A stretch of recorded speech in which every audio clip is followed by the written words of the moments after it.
Scandinavian influence on English language. Towards the end of the 8th century, near about 790, bands of Norse invaders attacked and plundered the east coast of England and finally established a few settlements there. The Scandinavians, including Danes and Norwegians, eventually became a great influence on the language of the land. Anglo Saxons and the Scandinavians were related with their common racial and linguistic bond. When the Vikings began to attack England, the relationship between the Germanic races get worsened. Majority of Scandinavians settled down in different parts of England, and thus their language started influencing the already existed language of Anglo-Saxons. The most far-reaching influence of the Scandinavians was upon the pronunciation, grammar, and syntax of the language. They invented certain place names and proper names, new words of Danish origin, and did some modification in respect to grammar and syntax as well as pronunciation. Meanings of some words were derived from Scandinavian sources. For example, the word dream, which originally meaning joy, which changes its meaning into an experience of viewing images in sleep, and other word called bread, which which means a fragment, which also changes its meaning into an item of food. In the case of names, names derived from Scandinavian sources, we can see the certain names of places which ending in by, thorp, beck, or dale, etc., which all show Scandinavian influence. Example for such names of places like Whitby, Derby, Rugby, etc.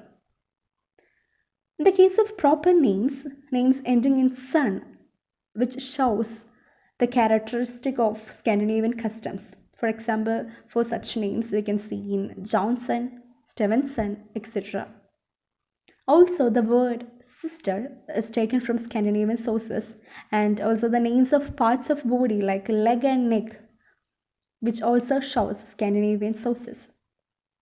The attempt of the Scandinavians to impose their own Danish law on England is evident from the number of Scandinavian law terms that have entered the language. For instance, the words like law, by law, thrall, crave are all Scandinavian words. Other common names include window, sky, knife, skin, dirt, skill, bag, cake, and fellow. Also, everyday adjectives include wrong, low, loose, odd, flat, and ugly, and everyday verbs like get, give, call, want, take, drag, smile, thrive, die, etc. Also, congestion, thaw, were all from Scandinavian sources. In the case of grammar, many of the pronominal forms like they, them, their, etc. are of the Scandinavian origin. The use of shall, will, prepositional use of to, fro, which all shows Scandinavian influence.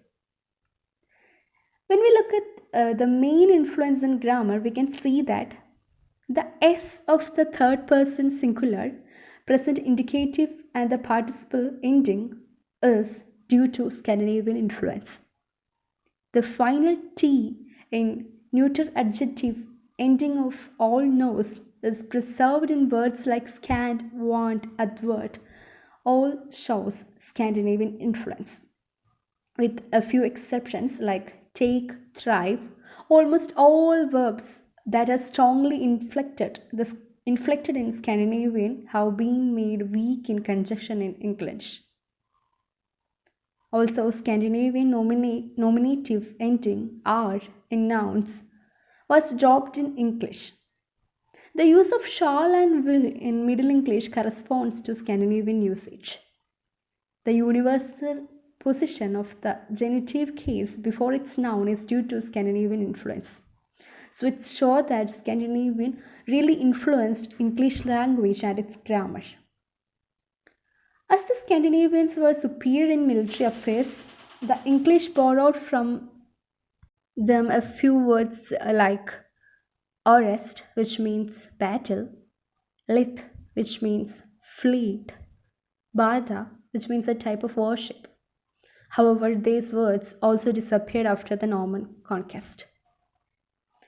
The language the Vikings spoke was called Old Nordisk, or directly translated into English Old Nordic, or as it is mostly referred to, Old Norse.